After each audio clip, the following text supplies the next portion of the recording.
غریبو نرښتیا بې شرمو څنګه چل دی هلکه بزنسونه مو څنګه روان دي بزنسونه هلکه طاهر خانه او شینو او تا ته وایم ای نجیب فیسي تا ته وایم څنګه چلې بزنسونه مو کوم دي ته روان دي هلکه ټولګو ته مو لاس اچولی خیر خو به یې که نه بې شرمو یاره شیطانوره پوښتنه مه کوه که نه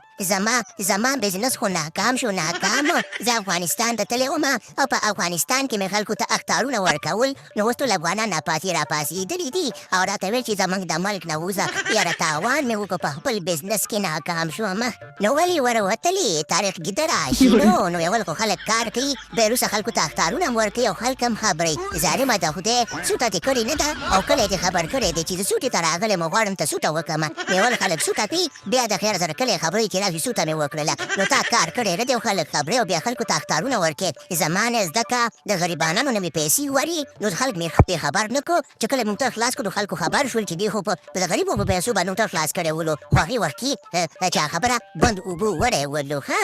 ای طاهر خانه په خېټه کې دې دا نه راوخېږه هېڅ مړېږي نه هغه د لندن ته م رسېدلی خو خبره داسې ده که نه چې زما نه زده کوې تا ته یم شین سترګیه ما نه زده که ما نه زه چې افغانستان ته تللې وم نو ما ډېر زیات پروګرامونه وکړه په ټي وي کې مې پروګرام وکړو د کوټې والا پروګرام مې وکړو د کټ والا پروګرام مې وکړو د تورې شپې پروګرام مې وکړو د سرې غرمې پروګرام مې وکړو اچھا خبره یو پروګرام رانه پاتې نه شو هر یو مې کړی دی او زه ګوره څومره غټ لیول ته رسېدلی یم که څنګه شایدان وره بلکل ته خو ډېره زیاته چلېدلې که نه نجیبې فیسي او دنیا دې لیدلې ده د غریب څه لیدلي دي په دا غریب په بزنس کې ناکام شوی دی نو هلکه شینوګیه ته چې که د بزنس ته جوړ نه یي نو ته بزنس پرېږده او که نه څوک به دې ګوره په دې افغانستان کې ترې شل کي و پرېږده که نه شیطان وره پر زړه باندې مې پولې راختلي دي اوس دا راته وایي چې په بزنس کې خو ناکام شوم نو دا راته وایي چې اوس زه کوم کار وکړم چې بېرته پکې کامیاب شم کنې وای شین سترګیه خبره داسې ده که نه چې بس نور هېڅ هم مه کوه ما سره ګرځه او ډول وهه چې پیسې مو ګټلې دي مې ستا نیمې زما او زه پکې درته سندرې ویم وایي دې حسنخېل ته داسې وایه جانواڼې لیلو مازدیګر دی نه او چې موږ خو شرموي نه موږ دې پرېږدي په خپل ځي او نه د حسنخېل ته داسې وایه چې پرېنږدي دغه خلک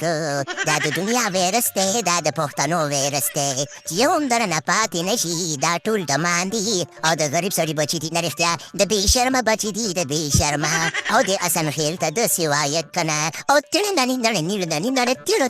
تیړو او ځان ته یې ساتئ حسنخېل دی په کوټه حسنخېل دی په کوټه حسنخېل دی په کوټه حسنخېل دی په کوټه ځان ته یې ساتئ که نه او ځان ته یې ساتئ